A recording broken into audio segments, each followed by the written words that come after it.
La naturaleza en la literatura española. En las primeras manifestaciones literarias habían muchas referencias a la naturaleza, ya que su vida se basaba en ellas. Por ejemplo, los relatos de tipo místico que intentaban explicar cosas de su vida cotidiana. La literatura no es más que la expresión de la palabra escrita de todo el saber humano. Los cuentos. Son la primera literatura que llega a nuestras manos. En los cuentos encontramos una presencia absoluta de naturaleza con animales que pueden hablar, árboles mágicos. Con los cuentos se puede atravesar bosques espesos, donde habitan duendes y gigantes, y en los cuales las fuentes tienen milagrosos poderes curativos. Donde la realidad se vuelve fantasía, no hay límites para la imaginación. Las fábulas se remontan a las culturas semitas del Oriente Medio. La fábula siempre es protagonizada por animales que actúan como personas. Con su historia ilustran el comportamiento humano. La poesía. La naturaleza ha sido y será la inspiración de la poesía. Los sentimientos de tristeza y melancolía se expresan con cantos a la mar, a la noche, a la luna o a la visión de la belleza del invierno, con la nieve y su silencio. La furia ha ido unida a las tempestades, como también la alegría al sol, a las frutas, a las flores o a la primavera. La naturaleza es una vía para aflorar las emociones del poeta. Garcilaso de la Vega fue un poeta del siglo de oro. Nació en 1503 a Toledo y murió en una batalla a la edad de 34 años.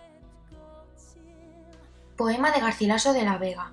¿Cuál suele el ruiseñor con triste canto quejarse entre las hojas escondido? Del duro labrador que cautamente le despojó su caro y dulce nido, de los tiernos hijuelas, entre tanto que del amado ramo estaba ausente, y que el dolor que siente, con diferencia tanta, por la dulce garganta despide y a su canto el aire suena, y la callada noche no refrena su lamentable oficio y sus querellas, trayendo de su pena el cielo por testigo y las estrellas.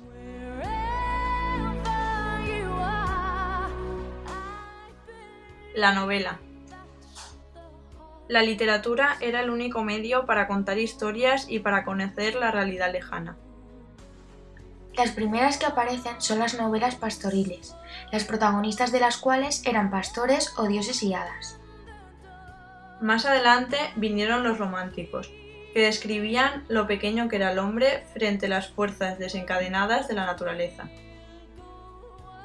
Ahora resulta cada vez más difícil encontrar sitios no visitados y alterados por las personas. Por eso nos resulta de gran ayuda las descripciones de paisajes vírgenes que aparecen.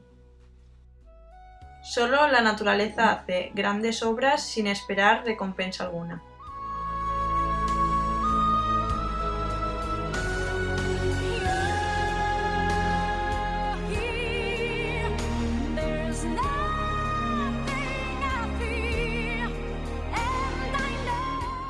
El encanto de las rosas es que siendo tan hermosas no conocen lo que son. José María Pemán. Hay un libro abierto siempre para todos los ojos, la naturaleza, Jean-Jacques Rousseau.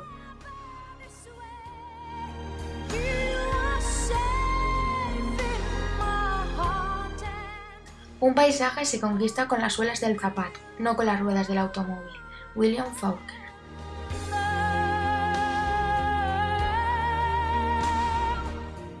Podrán cortar todas las flores, pero no podrán detener la primavera. Pablo Neruda.